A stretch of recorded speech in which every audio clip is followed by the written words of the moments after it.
अंधेरा हो रहा है, वह नर्वस हो रहा है। चाय ठंडी हो रही है, वह हैरान हो रहा है। उसकी शादी हो रही है, मुझे चक्कर आ रहा है। पानी गर्म हो रहा है, ठंडी हो रही है।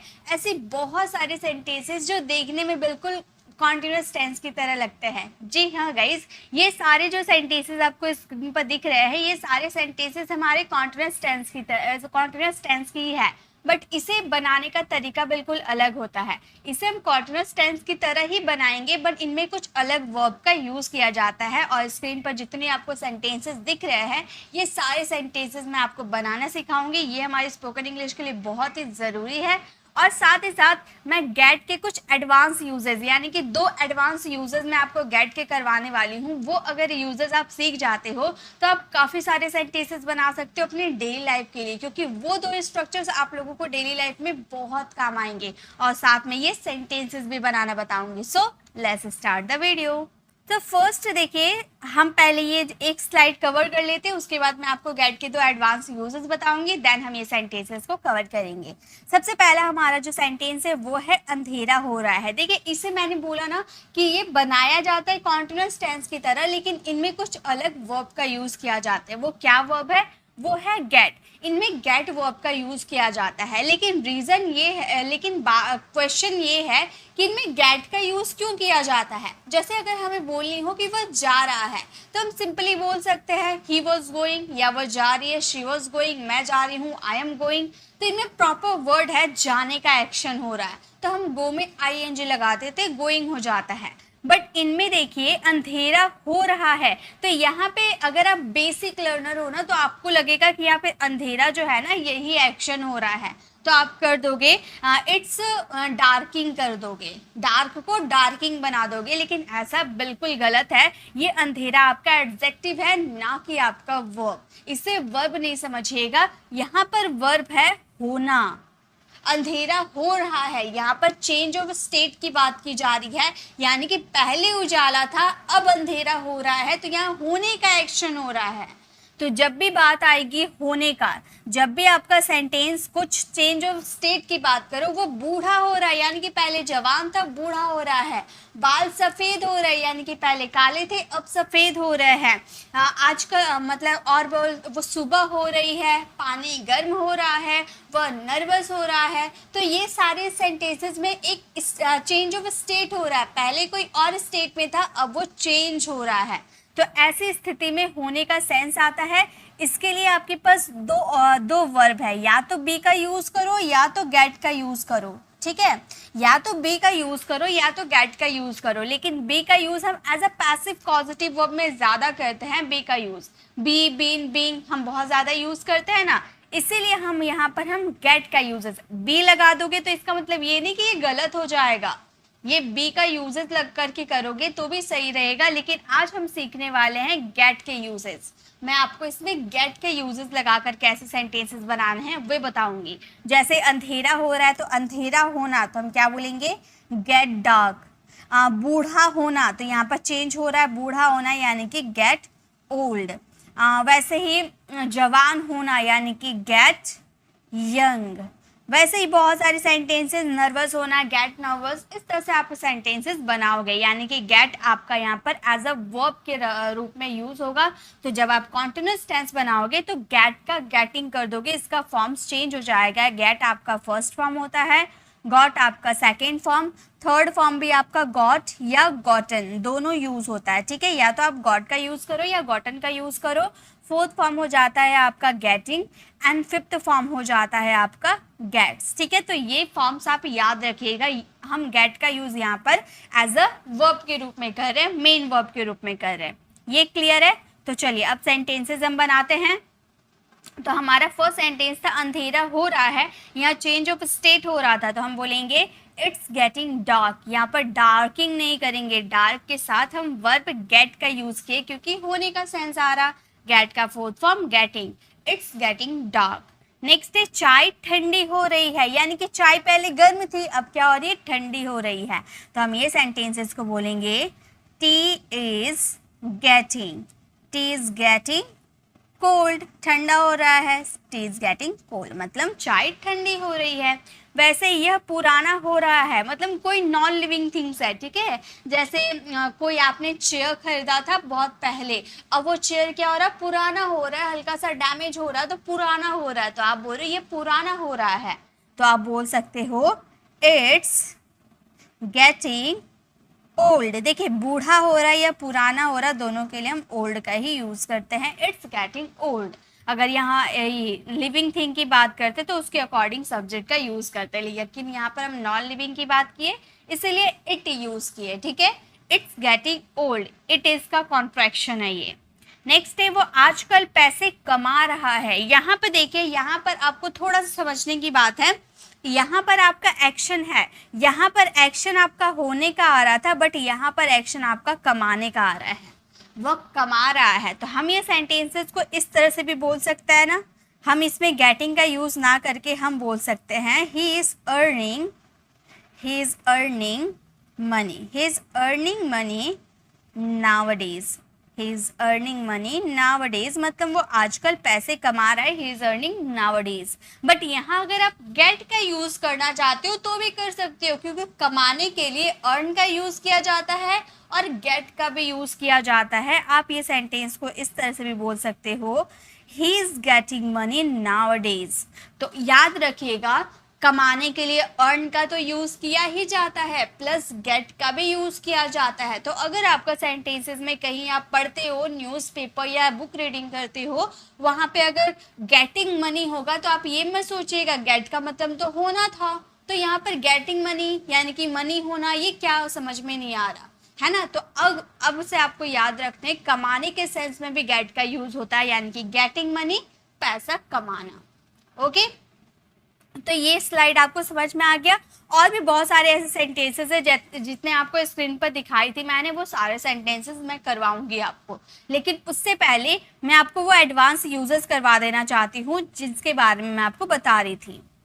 ये वो यूजेस हैं, देखिए गेट का यूज करेंगे हम खरीद कर देने के सेंस में, यानी कि कोई वस्तु आपने खरीदी और उसे दे दी, यानी कि दिलवाने के सेंस में, ठीक है, दिलवाने के सेंस में हम इसका यूज कर सकते हैं। जैसे मैं तुम्हें एक कार खरीद कर दूंगा, या फिर मैं तुम्हें एक कार दिलवाऊंगा, कुछ भी बोल सकते हो। आपके हिंदी सेंटेंस तो हम कैसे भी बोल देते हैं, टूटी फूटी कैसे ही बोल देते हैं, लेकिन इंग्लिश प्रॉपर बोलना है, तो आप दोनों तरीके से बोल सकते हो, मैं तुम्हें एक कार खरीद कर दूंगा या मैं तुम्हें एक कार दिलवाऊंगा। दिलवाऊंगा मतलब खरीद कर ही तो दिलवाऊंगा ना, दोनों सेंस एक ही है। तो आप इसे दो तरीके से बना सकते हो, क्योंकि खरीदने के लिए हम वर्ब बाय का भी यूज करते हैं, है ना। तो हम बोल सकते हैं आई will bye you a car, I will bye you a car. अगर मैं बोलती कि मैं कार खरीदूंगी, तो मैं बोलती I will buy a car, I will buy a car, मैं कार खरीदूंगी, I will buy a car. लेकिन यहाँ पर मैं नहीं खरीदूंगी, मैं तुम्हें खरीद कर दूंगी, तो यहाँ पर बाय के बाद हमने देखिए यू का यूज किया है, आई will bye you a car, ठीक है। यहाँ पर बाय को रिप्लेस कर आप गेट का यूज कर सकते हो। बाय तो आपका बेसिक इंग्लिश है, लेकिन बेसिक इंग्लिश से आपको एडवांस यूजेस में जाना है, तो आपको बाय को रिप्लेस कर गेट का यूज करना होगा। आप बोल सकते हो I will get you a car, और आई विल का कॉन्ट्रैक्शन आइल का यूज कर सकते हो, I get you a car, मैं तुम्हें एक कार खरीद कर दूंगा या दिलवाऊंगा।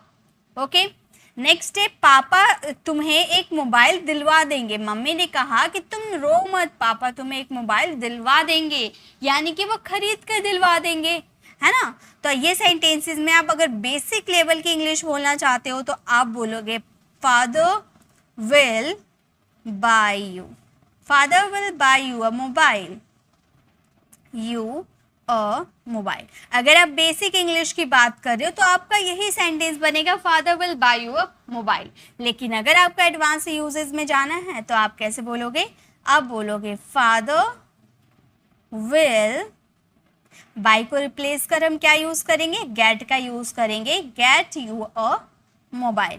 पापा तुम्हें मोबाइल दिलवा देंगे, इसका मतलब हुआ father will get you a mobile. Okay, तो बाय को रिप्लेस कर हमने गेट का यूज कर दिया।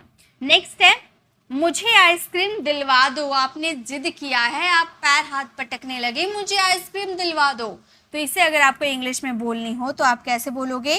Get me an ice cream.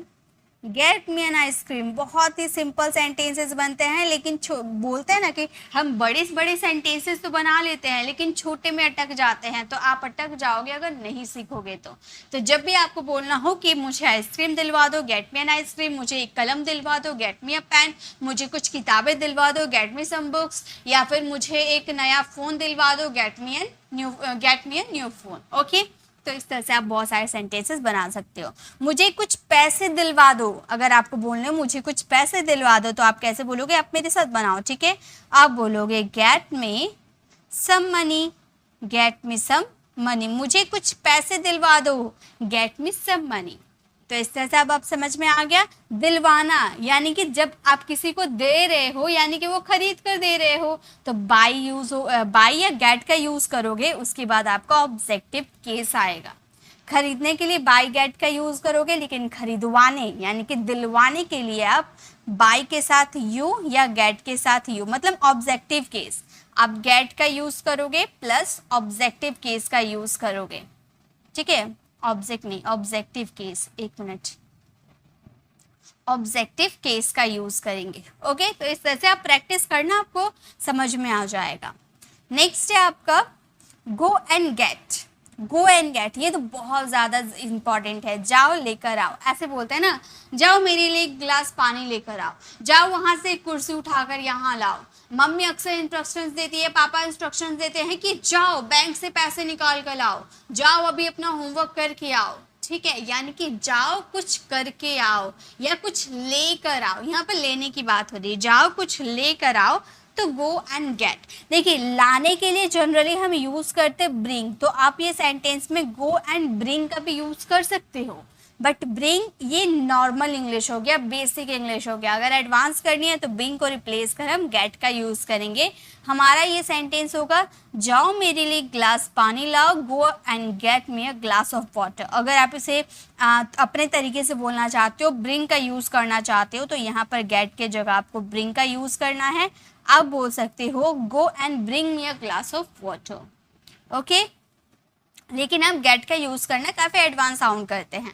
Next है जाओ वहां से कुर्सी लाओ। जाओ वहां से कुर्सी लाओ, तो आप बोलोगे go and get a chair. Go and get a chair from there. From there, जाओ वहां से एक कुर्सी लाओ, go and get a chair from there, okay. जाओ बाजार से सब्जी लेकर आओ। जाओ बाजार से सब्जी लेकर आओ, तो आप बोलोगे go and get vegetables. Vegetables from the market. From the market, तो हमारा सेंटेंस हो गया go and get vegetables from the market. जाओ बाजार से सब्जी लेकर आओ। और अगर आपको बोलना जाओ कुछ किताबें लेकर आओ, तो आप इसे इंग्लिश में कैसे बनाओगे? इसे आप ट्रांसलेट करना और इसका आंसर कमेंट में ज़रूर देना। मैं देख लूँगी, अगर किसी के रॉन्ग होते हैं तो मैं उसे बता दूंगी। बट यूज़ क्या करनी? Go and get, okay. जाओ कुछ लेकर आओ के सेंस में। अब ये तो हम लोगों ने दो, मैंने आपको एडवांस यूजेस बता दिया। एक खरीद कर देना यानी कि दिलवाना, और जाओ और लेकर आओ, ये दो यूजेस ना हमारी डेली लाइफ के लिए बहुत ही ज़्यादा इंपॉर्टेंट है। आपको ऐसे बहुत सारे सेंटेंसेस सुनने को मिलेंगे, बोलने को मिलेंगे, तो अब आप ऐसे ही बोलना, ओके। तो चलिए अब हम जो सेंटेंसेस कवर कर रहे थे उसे हम कवर करते हैं। ये हम लोग, एक मिनट, ये हम लोगों ने कर लिया, ओके। तो अब नेक्स्ट हम देखते हैं। हमारा नेक्स्ट सेंटेंस है रोहन कमजोर हो रहा है, यानी कि पहले वो स्ट्रांग था, अब वो कमजोर हो रहा है, यानी कि स्टेट उसका चेंज हो रहा है, स्टेट ऑफ चेंज हो रहा है। तो हम ये सेंटेंसेस को बोलेंगे Rohan is getting, Rohan is getting weak, Rohan कमजोर हो रहा है, ओके। नेक्स्ट कीमत बढ़ रही है, यानी कि किसी चीज़ की प्राइस बढ़ रही है, तो आप ऐसे बोल सकते हो price is getting up, price is getting up, price बढ़ रही है, कीमत बढ़ रही है, प्राइस इज गेटिंग अप। या फिर आप ये गेटिंग अप तो जो है ना, ये गेटिंग अप को रिप्लेस कर आप एक वर्ब का भी यूज कर सकते हो, इंक्रीजिंग। इंक्रीजिंग का भी यूज़ किया जाता है, ठीक है। तो आप ऐसे ही बोल सकते हो प्राइस इज इंक्रीजिंग या फिर प्राइस इज गेटिंग अप। तो गेटिंग अप भी राइट है आपके, ठीक है। अगर आपको वर्ब याद आता है कि इंक्रीज मतलब बढ़ना होता है तो आप इंक्रीज का इंक्रीजिंग कर सकते हैं, लेकिन अगर आपको इंक्रीज याद नहीं आता तो आप गेटिंग अप से काम चला सकते हैं, ठीक है। सुबह हो रहा है यानी कि पहले रात थी अब सुबह हो रही है, तो हम बोलेंगे it's getting morning. It's getting morning, सुबह हो रही है, इट्स गेटिंग मॉर्निंग। नेक्स्ट है तुम बूढ़े हो रहे हो यानी कि पहले तुम जवान थे अब बूढ़े हो रहे हो, तो हम ये सेंटेंस को बोलेंगे यू आर गेटिंग ओल्ड। तुम बूढ़े हो रहे हो, you are getting old. Clear है। चलिए नेक्स्ट सेंटेंस आप मेरे साथ बनाते हुए चलो, ठीक है। ये सारे सेंटेंसेस आपको बोलने को मिलेंगे और इसे बनाने कैसे हैं अभी प्रैक्टिस कर लो। अगर आपको ऐसे बोलना ना गर्मी हो रही है, गर्मी हो रही है अगर आपको बोलना हो तो इसके लिए आप गेट का यूज मत कीजिएगा। गर्मी हो रही है आप सिंपल ही बोल सकते हो इट्स हॉट, गर्मी हो रही है, ठीक है। इस तरह से बोल सकते हो, उसमें कोई वर्ब गेटिंग का यूज करने की जरूरत नहीं है, ठीक है। नेक्स्ट है ठंड हो रही है। ठंड हो रही है तो हम बोलेंगे इट्स गेटिंग कोल्ड। ठंड हो रही है, इट्स गेटिंग कोल्ड। नेक्स्ट है पानी गर्म हो रहा है, मतलब मान लो मैंने पूछा कि पानी क्या हो रहा है, पानी तुमने कहाँ रखा, तो आप बोल रहे मैंने पानी को गैस पे चढ़ा दिया, पानी गर्म हो रहा है, यानी कि पहले वो ठंडा था अब गर्म हो रहा है, तो हम बोलेंगे the water is getting hot. The water is getting hot, पानी गर्म हो रहा है, the water is getting hot. Next है वो मोटी हो रही है, यानी कि पहले वो पतली थी अब क्या हो रही है, मोटी हो रही है, तो हम बोलेंगे she is getting fat. She is getting fat, वह मोटी हो रही है, she is getting fat. Next है मुझे चक्कर आ रहा है। मुझे चक्कर आता, पहले मैं ठीक थी अब चक्कर आ रहा है, ठीक है। देखिए यहाँ पर मुझे चक्कर आ रहा है, यहाँ पर हम गेटिंग का यूज़ नहीं करेंगे क्योंकि यहाँ होने का सेंस थोड़ी आ रहा है। ऐसे थोड़ी बोल रहे हैं कि मुझे चक्कर हो रहा है, ऐसे नहीं बोल रहे, ठीक है। यहाँ पर होने का सेंस नहीं आ रहा है, यहाँ पर चेंज ऑफ स्टेट नहीं हो रहा। देखिए यहाँ पर मुझे चक्कर आ रहा है यानी कि आपको चक्कर फील हो रहा है, आपको ऐसा फील हो रहा है कि आपको चक्कर आ रहा है, तो यहाँ पर फीलिंग का यूज़ करेंगे ना कि गेटिंग का। हम इसे बोल सकते हैं I am feeling dizzy. I am feeling dizzy, तो यहाँ पर गेटिंग का यूज नहीं करेंगे, आई एम फीलिंग डिजी का यूज करेंगे, ओके। नेक्स्ट देखिए, नेक्स्ट भी और भी ये सेंटेंसेस, बस ये लास्ट है। अब हमारा सेंटेंस मैं नर्वस हो रही हूँ, यानी कि पहले ठीक थी, इंटरव्यू देने आई थी, बहुत खुश थी, अब जैसे जैसे इंटरव्यू का टाइम नज़दीक आ रहा मैं नर्वस हो रही हूँ। तो आप कैसे बोलोगे, आप बोल सकते हो I am getting nervous. I am getting nervous, मैं नर्वस हो रही हूँ, I am getting nervous, okay. वह हैरान हो रहा है, वो हैरान हो रहा है, तो हम बोलेंगे he is getting shocked. He is getting shocked, वह हैरान हो रहा है, he is getting shocked, okay. Next है उसकी शादी हो रही है या फिर वो शादी कर रहा है, वो उसकी शादी हो रही है, he is getting married. He is getting married, उसकी शादी हो रही है, he is getting married, okay. Next है तुम जवान हो रहे हो, ये सेंटेंसेस आपको बनाने हैं और इसका आंसर कमेंट में मुझे दिखाने हैं, ठीक है गाइस। अगर आपको ये वीडियो इन्फॉर्मेटिव लगी तो लाइक कीजिएगा, अपने फ्रेंड सर्कल में ज़रूर शेयर कीजिएगा और एक प्यारा सा कमेंट ज़रूर कीजिएगा। और ऐसे ही अगर आपको और मेक के भी यूज़ सीखने, क्योंकि मेक का भी यूज़ बहुत सारे कंडीशन में किया जाता है, तो लेफ्ट साइड क्लिक करके आप मेक के यूजेस को सीख सकते हो और राइट साइड क्लिक करके आप मैं रोज रात 8 बजे ज्वाइन कर सकते हैं लाइव, क्योंकि मैं मंडे, वेडनेसडे, फ्राइडे को लाइव आती हूँ, लाइव क्लासेस लेकर आती हूँ रात 8 बजे, जहाँ पर आप बढ़िया तरीके से नए नए कॉन्सेप्ट क्लियर कर पाओगे और साथ ही साथ प्रैक्टिस भी कर पाओगे। तो अगर आप मेरे चैनल पर नए हो, मेरे पढ़ाने का तरीका आपको पसंद आया तो सब्सक्राइब कर आने वाले बेल आइकन को जरूर प्रेस कीजिएगा, ताकि रोज आने वाली वीडियोस की नोटिफिकेशन आपको समय पर मिलती रहे। मिलते हैं नेक्स्ट ऐसे इन्फॉर्मेटिव वीडियोस के साथ, तब तक के लिए कीप लर्निंग।